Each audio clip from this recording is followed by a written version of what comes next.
Miss Nobody. 2001. Kira was your quintessential wallflower, a 12-year-old girl attending Ravenswood Middle School who was solely focused on her studies, as her love for animals and total lack of interest in humans inspired her to do her best to become a veterinarian when she grew up.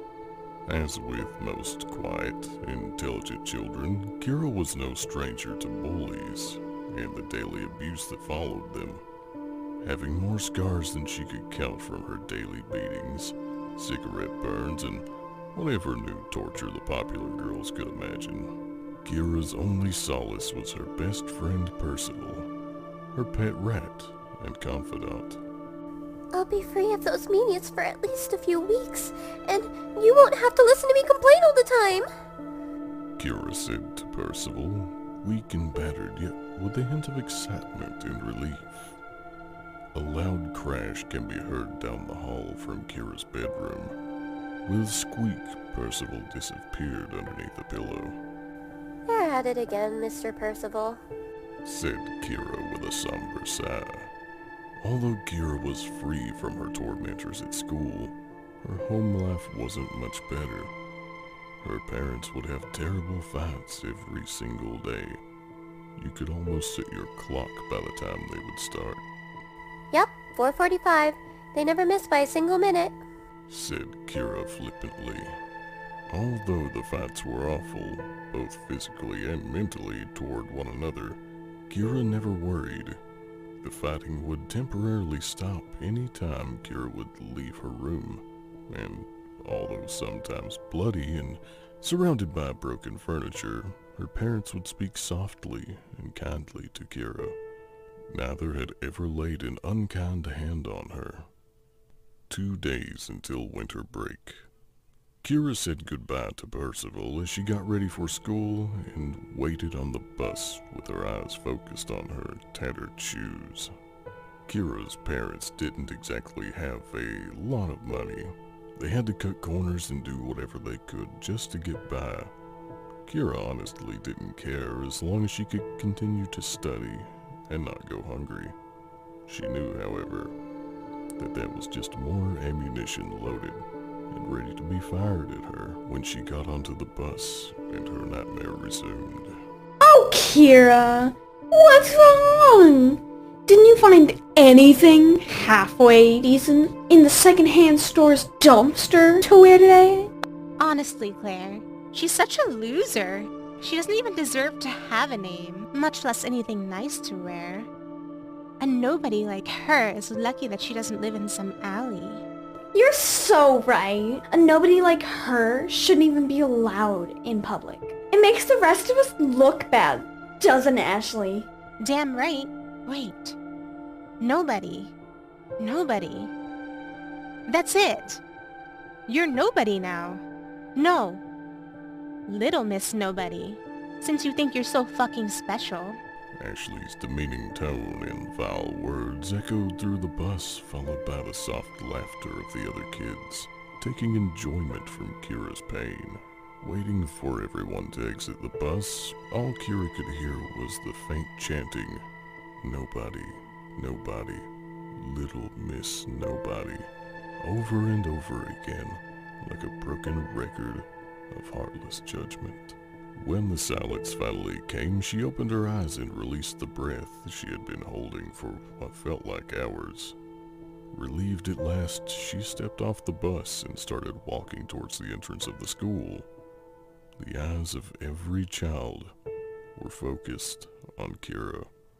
Not a word was said, just silent stares, expressionless and empty. Why? It's like they're staring at some strange animal trying to figure out what it is, Kira thought, bewildered by the scene before her. Upon entering the building, Kira stood in shock at the side of a crowded hall. Just like outside, everyone's eyes were glued to her. Standing proudly in front of the crowd were Ashley, Claire, and their faithful followers. Nobody, nobody, little Miss Nobody. Ashley softly said in a teasing rhythm. Nobody, nobody, little Miss Nobody. Chanted Claire, even louder in that same haunting rhythm. It was then that the crowd behind them erupted with the same phrase. A moment later, the doors to the outside swung open, and like a chorus from hell, all of the students outside joined in. The sound was so loud, Kira felt like her ears were bleeding. Teachers stood by without saying a word, and simply watched the spectacle. Breaking through the crowd's chant came the bell. Almost like a boxing match, everyone immediately stopped and walked to their respective classrooms like nothing had ever happened. Trembling and with a tear-soaked face, little Miss Nobody sluggishly took one slow step after another to class. Everyone. They got to every single person. They all believe I'm nobody. Nothing. Whispered little Miss Nobody as she took her seat. For the first time in her young life, little Miss Nobody didn't pay attention to a word that the instructors were teaching. She didn't open her textbooks or take even one note throughout the day. Little Miss Nobody just sat in silence, like the nobody she had become.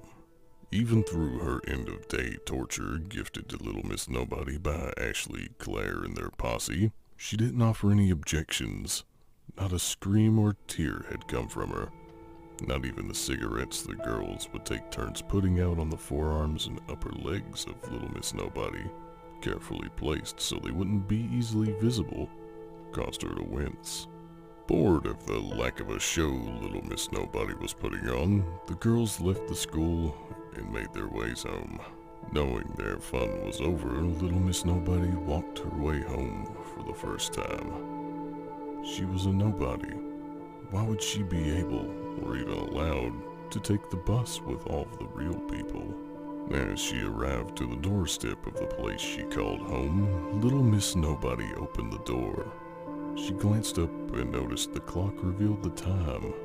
5:45. Maybe they're done fighting for the day already. Thought the empty shell of a girl. Mom, Dad, I'm home. She said in a monotone voice. No response. Little Miss Nobody turned to the living room, destroyed as usual after another of her parents' fights. But today was different. Among the rubble of fragmented furniture and broken decorations lay the twisted figure of what was once little Miss Nobody's mother. Her face so disfigured that if she wasn't wearing her usual stain-covered nightgown, she would have been unrecognizable. There were so many gashes across her body, her face, that there was barely even any skin left. Blood covered the simple beige curtains, parts of the walls, and even the overhead light. If it were any other day, little Miss Nobody would have let out a deafening shriek. But today she knelt down beside of her mother, or what was her mother, and picked up the instrument of her demise. A simple box cutter covered in blood. Little Miss Nobody made her way to the kitchen, rinsed off the box cutter, put it in the tiny little pocket on her dress, grabbed a pack of very stale crackers, and a glass of filthy water in a grimy glass, and was just ready to retire to her bedroom. As she turned away from the kitchen sink, the feeling of something wet and lukewarm penetrated her socks. Curious, little Miss Nobody looked down, and she was met with the sight of her father, back against the wall opposite the sink. A large revolver lay in his left hand, and the remaining half of his head was leaning forward, revealing shredded brain matter, similar to squished up jello in a broken bowl. Little Miss Nobody let out a soft sigh, removed her blood-soaked socks, and finally made her way to her bedroom, leaving behind a trail of small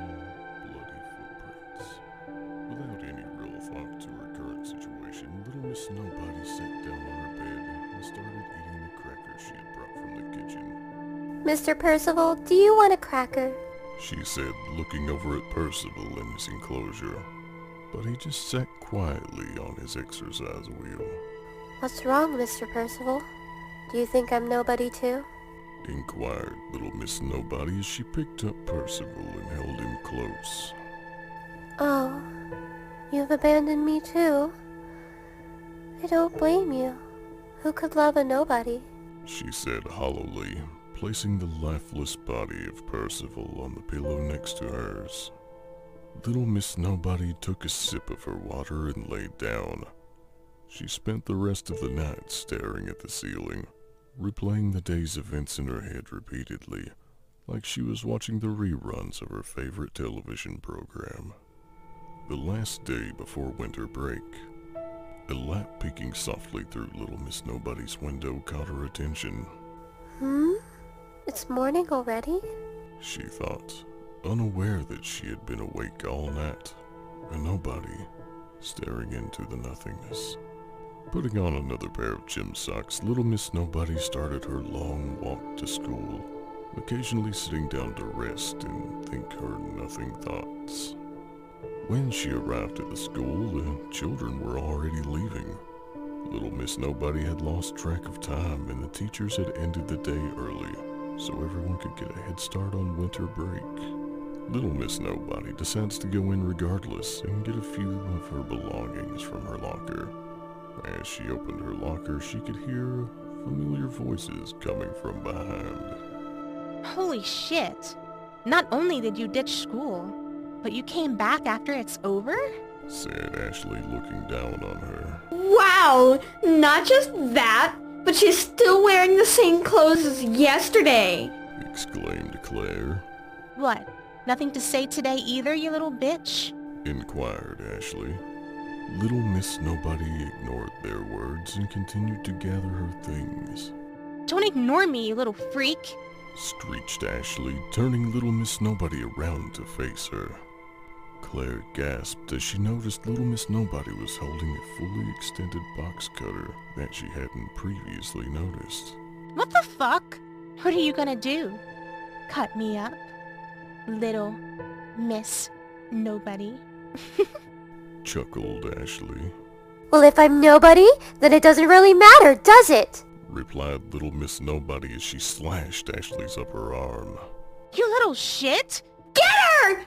The girls, much taller and stronger than little Miss Nobody, despite only a year of age separating them from her, wrestled away the box cutter, and while Claire held little Miss Nobody's arms behind her back, Ashley took one long, slow slice across the bridge of little Miss Nobody's nose and diagonally down her cheek to the jaw.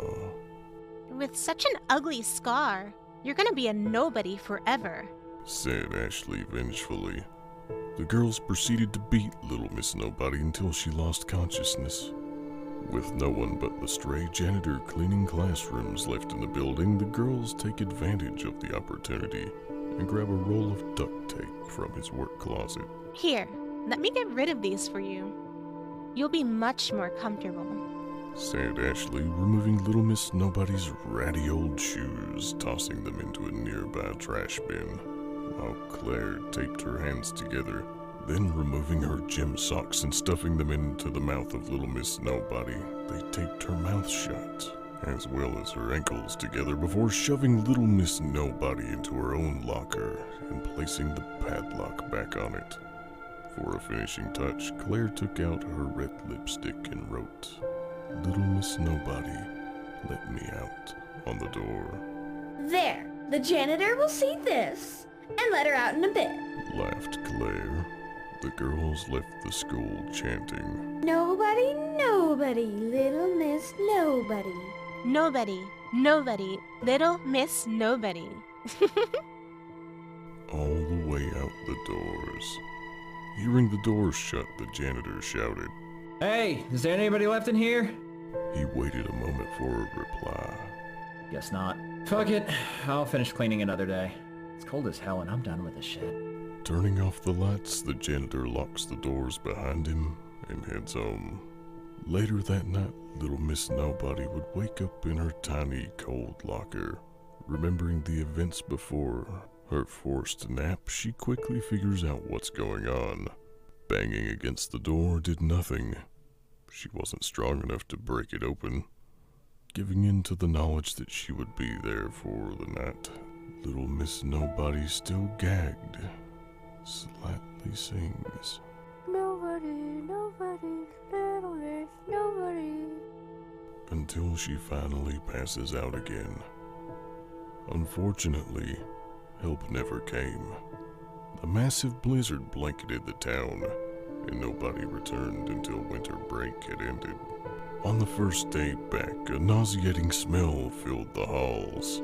The janitor traced the unbearable smell to a locker reading, "Little Miss Nobody, let me out," on the door. Thinking the smell was rotten food, the janitor breaks off the padlock. What he discovered was the half-rotten body of little Miss Nobody, partially preserved from the sub-zero temperature. Soon after, the corpses of Mr. and Mrs. Nobody were found along with Percival.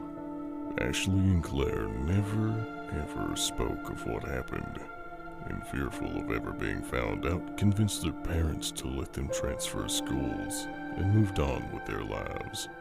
Rumor has it that if a bully ever stuffs you into a locker, you can chant, "Nobody, nobody, little Miss Nobody, let me out."